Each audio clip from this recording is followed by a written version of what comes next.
আসসালামু আলাইকুম, কেমন আছেন সবাই? আজ একটি রেসিপি শেয়ার করব। বিশেষ করে যারা মুগ ডাল পছন্দ করে এটা তাদের জন্য। আমি মুগ ডালগুলো ভেজে নেব মৃদু আঁচে 1 কাপের মতন। তারপর মাছ ভেজে নেব। মাছ ভাজা হয়ে গেলে ওই তেলেই 1 মুঠো পেঁয়াজ দিয়ে দিব। সাথে আমি কাঁচামরিচও দিয়ে দেব। কাঁচামরিচ আর পেঁয়াজ সামান্য একটু ভাজা ভাজা হয়ে আসলেই এখানে আমি মশলা অ্যাড করব। 1 টেবিল চামচ করে আদা, রসুন ও জিরা বাটা দিয়ে দিব। তারপর সামান্য একটু ভেজে এখানে পানি দিয়ে দিব কষানোর জন্য। পানি দেওয়া হয়ে গেলে এখানে পরিমাণ মতো মরিচের গুঁড়া, হলুদের গুঁড়া আর ধনিয়া গুঁড়া দিয়ে দিব। স্বাদ মতো লবণও দিয়ে দিব।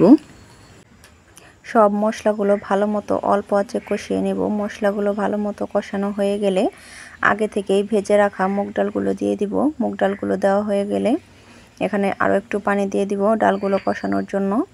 তারপর একটা প্রেসার কুকারের মধ্যে মাছ, মুগ ডাল আর পরিমাণ মতো পানি দিয়ে 2টা সিটি দিয়ে নিলেই হয়ে যাবে মুগ ডাল দিয়ে মাছের ঝোল।